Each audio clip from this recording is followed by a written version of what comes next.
안녕하세요. ESG 한성 고민수 대표입니다. 오늘 우리가 함께 살펴볼 내용은 ISO 경영 시스템의 가장 기본이면서도 가장 중요한 첫걸음, 바로 조직 상황 분석입니다. 흔히들 조직 상황 분석이라고 하면 그냥 형식적인 문서 작성이라고 생각하시기 쉬운데요. 절대 그렇지 않습니다. 외부 환경과 내부의 역량을 분석해서 리스크와 기회를 찾아내고 그걸 실제 경영 활동에 어떻게 녹여낼 것인가를 고민하는 과정입니다. 오늘 강의에서는 조직의 내외부 이슈 식별부터 이해관계자의 요구사항, 그리고 이것을 실제 리스크와 기회로 연결하는 구체적인 실무 프로세스를 다룰 겁니다. 이 흐름을 정확히 이해하신다면 ISO 시스템이 단순히 인증을 받기 위한 종이 문서가 아니라 여러분 회사의 경영을 지탱하는 실질적인 도구로 재탄생할 것입니다. 자, 준비되셨나요? 2026년 최신 기준을 반영하여 우리 회사만의 맞춤형 분석법을 함께 시작해보시죠. 이번 시간에는 왜 조직 상황 분석이 리스크 기반 경영의 시작점인지 그 목적과 학습 포인트를 짚어보겠습니다. 가장 먼저 해야 할 일은 ISO 9001, 14001, 45001 등 각 표준에서 공통적으로 요구하는 4장, 6장, 9장의 연결고리를 찾는 것입니다. 많은 분이 조직 상황 분석표, 이해관계자 요구사항 분석표, 리스크기회 연결표, 이 3종 세트를 따로따로 노는 문서로 생각하시는데요. 이게 하나의 통일바퀴처럼 맞물려 돌아가야 합니다. 예를 들어 외부 이슈가 발생했는데 이게 단순히 문서 한 줄로 끝나는 게 아니라 우리 회사의 리스크 평가표에 반영되고 결국 내부 심사에서 이 이슈에 대해 어떤 대비를 하셨습니까? 라는 질문에 답변할 수 있는 증거가 되어야 합니다.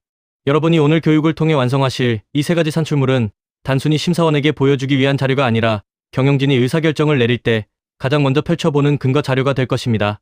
어떻게 하면 데이터를 기반으로 이 문서들을 구조화할 수 있을지 지금부터 하나씩 구체적으로 살펴보겠습니다. 조금 전 언급드린 문서 3종 세트에 대해 더 자세히 설명해 드리겠습니다.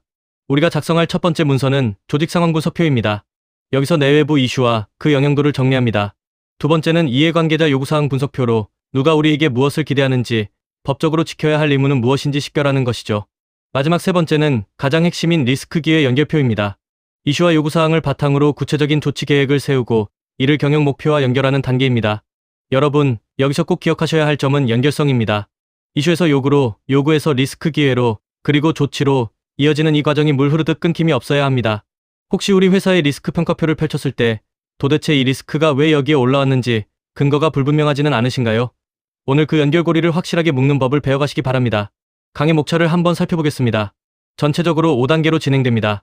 첫째, ISO 시스템 내에서 조직 상황 분석이 왜 출발점인지 그 위상을 정립합니다.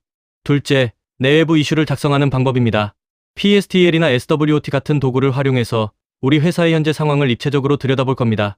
셋째, 이해관계자의 목소리를 어떻게 비즈니스 요구사항으로 전환할 것인지. 넷째, 이 모든 내용을 리스크와 기회로 연결해서 어떻게 평가하고 조치할 것인지입니다. 마지막 다섯째는 실제 적용 사례와 양식을 공유하고 여러분이 직접 실습해보는 시간입니다. 이론만 배우면 재미없잖아요. 실제 현장에서 발생할 수 있는 이슈들을 바탕으로 어떻게 문서를 작성하고 심사 대응을 해야 하는지 하나씩 짚어드리겠습니다. 이 과정이 끝나면 여러분 스스로 우리 회사의 상황을 객관적으로 진단할 수 있는 눈이 생기실 겁니다. 조직 상황 분석의 전체 흐름을 머릿속에 그림으로 그려보겠습니다. 첫 번째는 조직 이해입니다. 우리 회사가 어떤 사업을 하고 제품과 공정은 무엇인지 조직의 경계를 명확히 해야 합니다. 두 번째는 내외부 이슈 식별이죠. 세 번째는 이해관계자, 네 번째는 준수 의무 결정입니다. 다섯 번째는 이 모든 것을 종합한 리스크와 기회, 마지막으로 조치 및 목표 연계입니다. 핵심 원칙은 간단합니다. ISO에 영향을 주는 유의미한 요인만 선별하고 그 모든 과정이 추적 가능해야 한다는 것입니다. 예를 들어 원자재 가격 상승이라는 외부 이슈가 식별되었다면 이것이 리스크 평가표에 반영되었는지, 그리고 이것을 극복하기 위해 원가 절감 목표가 세워졌는지 확인하는 거죠. 이 흐름을 이해하는 것만으로도 여러분의 경영 시스템 수준은 훨씬 높아집니다. 이 문서들이 어떻게 서로 연결되는지 그 메커니즘을 지금부터 아주 쉽게 풀어드리겠습니다. ISO 요구사항에서 4장의 이치는 굉장히 전략적입니다. 4.1과 4.2에서 나온 결과물이 6장의 리스크 기획, 8장의 운영, 9장의 성과평가로 그대로 흘러 들어가기 때문입니다. 많은 실무자분이 4장 문서를 심사 때만 대충 작성하시는데 이건 굉장히 위험합니다. 심사원들은 4.1에서 파악한 이슈가 6.1의 리스크 평가 결과와 어떻게 연결되는지 그 논리적 흐름을 확인합니다. 특히 2024년 기후변화 개정 사항이 반영되면서 기후변화가 우리 회사 경영에 어떤 영향을 미치는지 반드시 4.1에서 다뤄야 합니다. 만약 우리 회사는 기후변화와 무관하다고 판단했다면 왜 무관한지 그 근거를 문서로 남겨야 합니다. 단순히 문구를 채워 넣는 게 아니라 우리 회사의 비즈니스와 관련된 실질적인 이슈가 시스템과 6.1 리스크 평가로 끊김없이 이어지고 있는지 그 연결고리를 꼼꼼하게 확인하는 것이 오늘 강의의 핵심입니다. 왜 조직 상황 분석이 그렇게 중요할까요? 바로 경영 전략과 ISO 시스템을 하나로 묶어주는 교량 역할을 하기 때문입니다. 전략 방향이 ISO 목표와 정렬되지 않으면 경영진은 ISO를 별개의 숙제라고 생각합니다. 하지만 분석을 통해 우리 회사의 전략적 리스크를 식별하고 조치 계획을 세우면 ISO는 경영진의 의사결정을 돕는 강력한 도구가 됩니다. 나쁜 작성 예시는 경기 침체나 인력 부족 같은 너무 일반적이고 추상적인 문구만 나열하는 것입니다. 좋은 작성 예시는 최근 전력요금 상승으로 인해 제조 원가가 5% 상승함에 따라 3개월 내 고효율 설비 도입을 결정함과 같이 우리 회사에 미치는 구체적 영향과 대응 방향이 명확한 경우죠. 남의 이야기가 아니라 우리 회사 이야기를 쓰셔야 합니다. 지금 여러분이 작성하고 있는 이슈들이 혹시 남의 나라 이야기처럼 들리지는 않는지 다시 한번 점검해 볼 필요가 있습니다. 이제 내부 이슈를 작성하는 법을 구체적으로 알아볼까요? 내부 이슈는 말 그대로 우리 조직 안에서 ISO 성과에 영향을 줄 수 있는 조건들입니다. 보통 조직인력, 공정설비, 문서 데이터, 재무자원이라는 4가지 카테고리로 나누면 체계적입니다. 예를 들어 핵심 숙련공의 이직률 증가는 조직인력 이슈이고 20년 된 노후 설비의 빈번한 고장은 공정설비 이슈죠. 작성 팁을 하나 드리자면 단순히 이슈만 적지 말고 내부 이슈 ISO 시스템 영향 대응 필요성 순서로 써보세요. 이렇게 작성하면 내부 심사나 경영 검토 때 설명하기가 훨씬 수월합니다.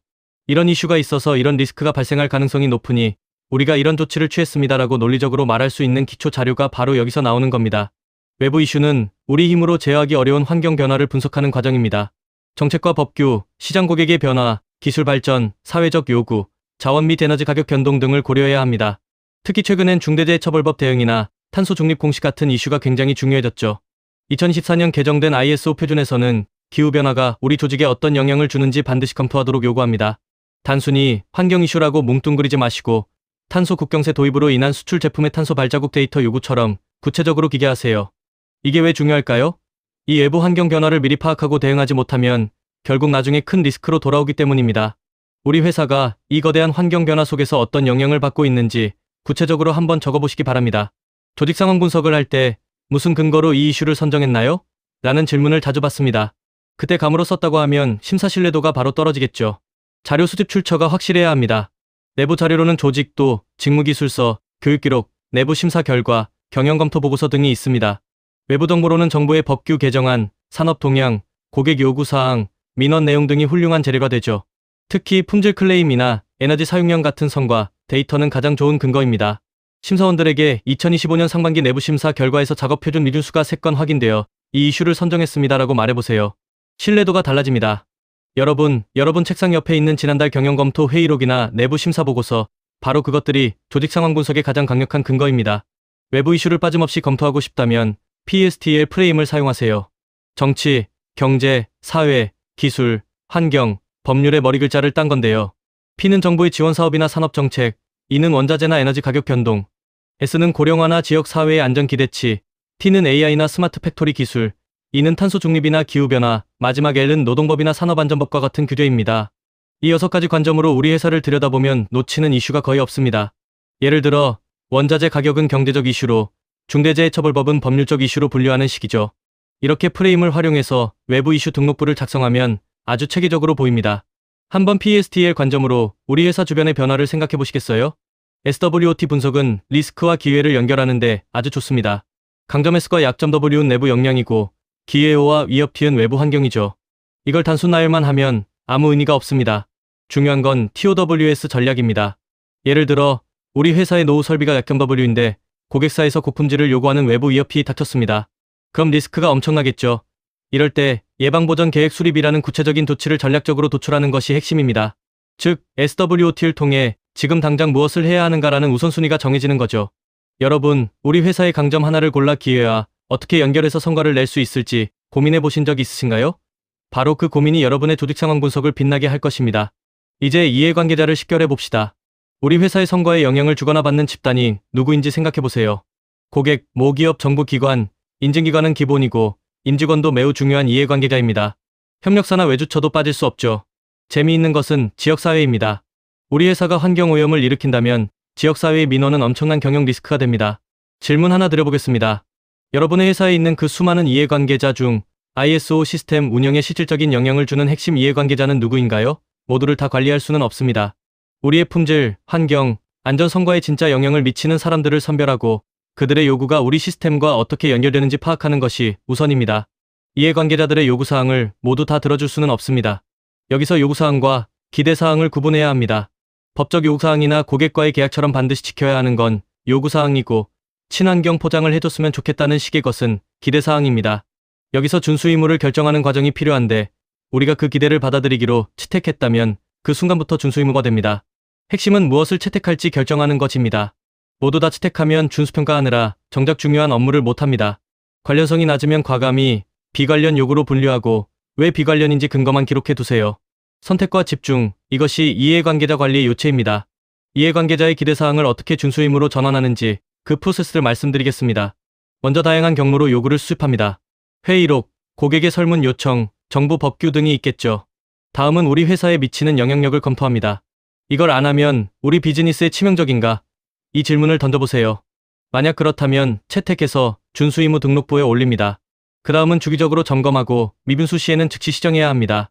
예를 들어 고객사에서 ESG 자가평가 결과를 제출하라고 했다면 거래를 유지하기 위해 채택하고 수집 체계를 구축해야겠죠. 이렇게 되면 단순히 문서만 만드는 게 아니라 실제 경영 활동이 되는 겁니다. 우리 회사의 준수 의무 등록부에 고객사의 요구가 어디까지 반영되어 있는지 한번 확인해 보시겠어요? 드디어 리스크와 기회 연결 구조입니다. 4.1의 내외부 이슈와 4.2의 이해관계자 요구사항이 모여서 6.1의 리스크와 기회로 들어갑니다. 여기가 바로 시스템의 심장부입니다. 이 이슈가 ISO 시스템에 어떤 영향을 주는가? 부정적이라면 어떻게 막을 것인가? 긍정적이라면 어떻게 기회로 활용할 것인가? 이 질문을 계속 던져야 합니다. 리스크를 찾았으면 바로 조치계획과 목표로 연결하세요. 예를 들어 인력 부족이라는 이슈가 리스크라면 신규 채용이나 다기능공 교육이라는 조치를 세우고 이것을 내부 심사 질문지에 교육이 제대로 수행되었는지 확인하라는 항목으로 넣는 겁니다. 이렇게 하면 시스템의 끝과 끝이 완벽하게 연결됩니다. 리스크 평가를 할 때는 발생 가능성과 영향도라는 두 가지 축을 사용합니다. 예를 들어 발생 가능성은 한 점에서 5점, 영향도도 한 점에서 5점으로 점수를 매기는 거죠. 여기서 중요한 것은 정량 평가와 관리자의 판단이 병행되어야 한다는 점입니다. 점수만 높다고 무조건 위험한 건 아니니까요. 15점 이상이면 즉시 조치하고 8점에서 14점은 계획을 세워 관리하며 7점 이하는 모니터링만 유지하는 식으로 우선순위를 명확히 합니다.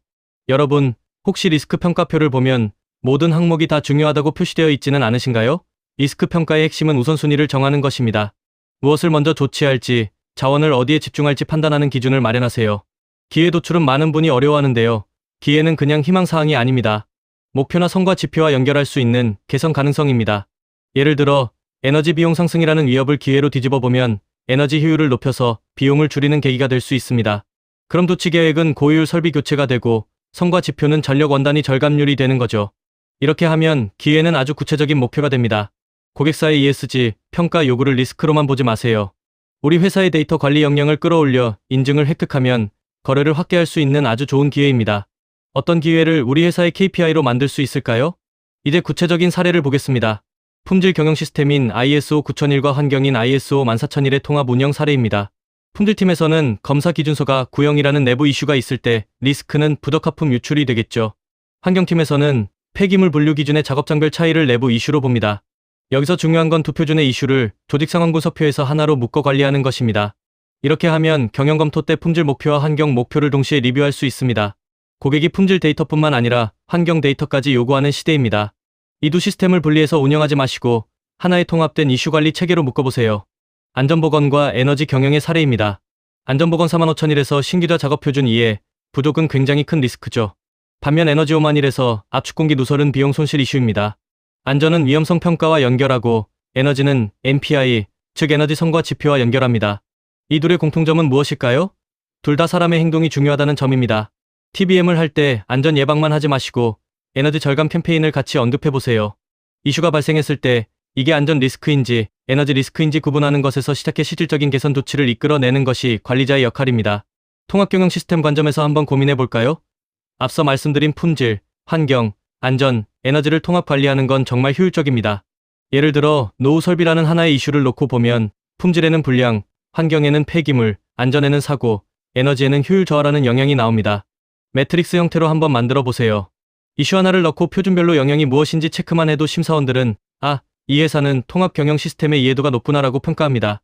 문서 중복은 줄이고 통합 심사의 수준은 높이는 가장 좋은 방법입니다. 양식 예시를 보여드릴게요. 중요한 건 연결성입니다. 이슈 사항에서 영향으로 여기서 RO, 즉 리스크인지 기회인지 분류하고 조치 계획과 담당자까지 한눈에 보이게 표를 만드세요. 한번 사례를 볼까요? 노후 압축기 이슈가 전력 원단위 악화라는 영향으로 이어지고 리스크로 판단되어 누설 점검 조치를 세웠습니다. 이게 한 페이지에 보여야 심사원이 흐름을 파악하기 쉽습니다.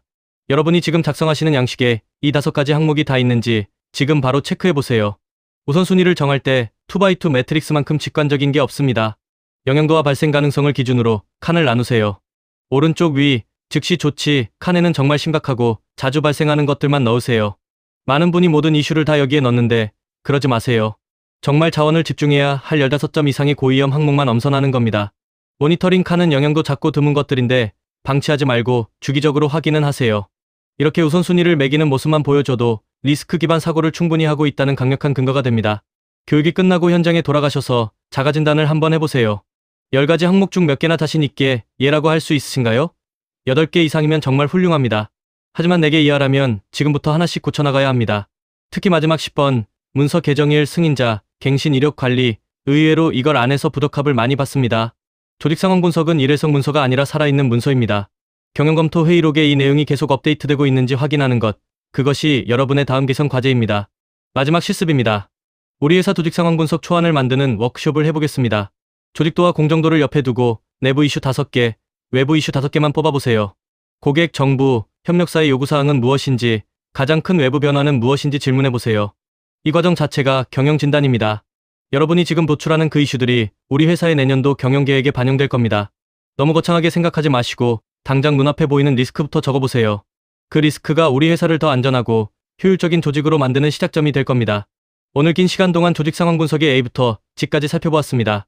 다시 한번 강조하지만 조직 상황 분석은 심사받기 위한 인증 문서가 아닙니다.